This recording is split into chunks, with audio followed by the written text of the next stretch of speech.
Hey there.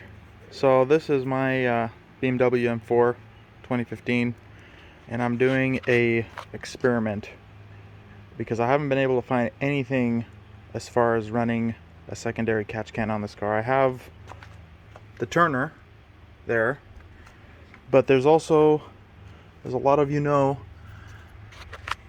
this line that goes here, tees off here, and it also connects to the J pipe. And then this, I rotated this already, but it was facing towards the engine. Was connected. Let's see if I can get it. Right where that hose clamp is, right there. I've already replaced the line, but it was a line from here to the T. So I've put a rubber line now on it.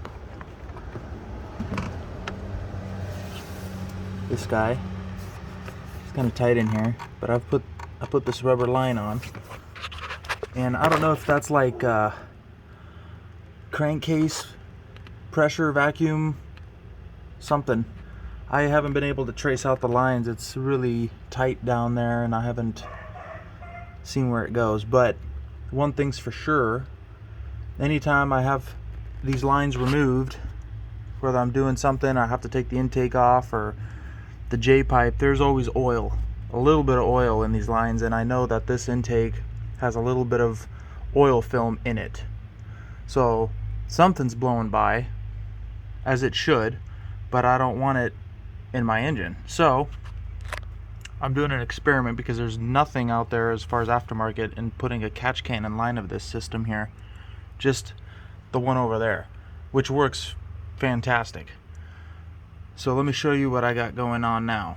I've obviously hooked up that hose. I just used a little X-Acto knife and was able to basically splice this hard line, and it came right off.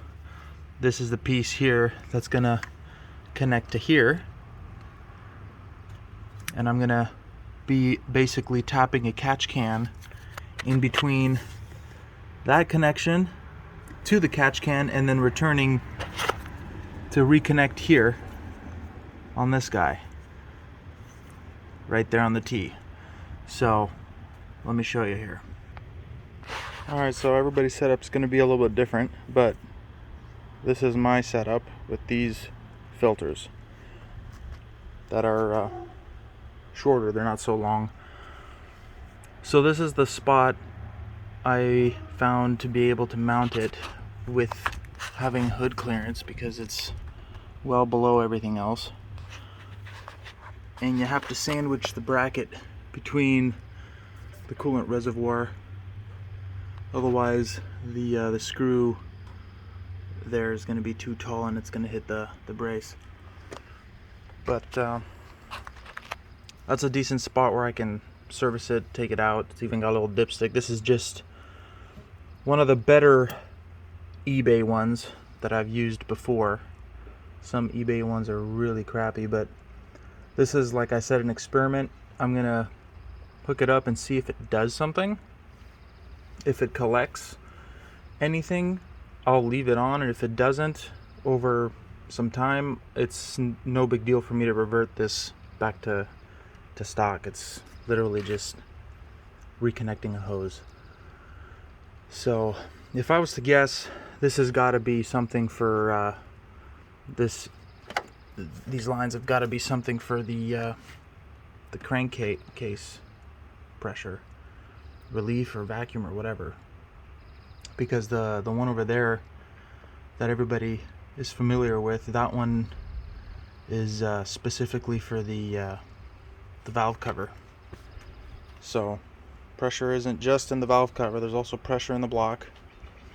So I think this is what this system is for, is relieving the pressure in the block.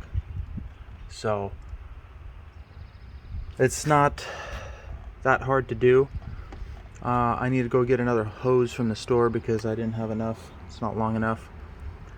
But this one's basically going to come in, connect to the in on this side, and then that one is just going to go out and connect to this piece. That's going to basically connect into that T right there. So I don't know how I'm going to route that one. It's no big deal. Routing, it's not difficult, but I need to go get a hose to do it. So once I get a hose, I'll be able to just hook everything up, bolt everything back down, and I'll be done. And I'll be able to see over time if it actually does something. So if anybody knows on the internet what this PCV system or whatever these lines are, because they go down, there's a sensor that plugs in, and then it tees off. One of them, I think, connects somewhere maybe into the block under the manifold, and then there's another line that goes further down. I'm not sure where it goes, but if anybody knows anything, let me know. I'm really curious. And yeah, I'll see if this actually ends up doing anything as far as collecting any sludge. Should be interesting. So thanks for watching.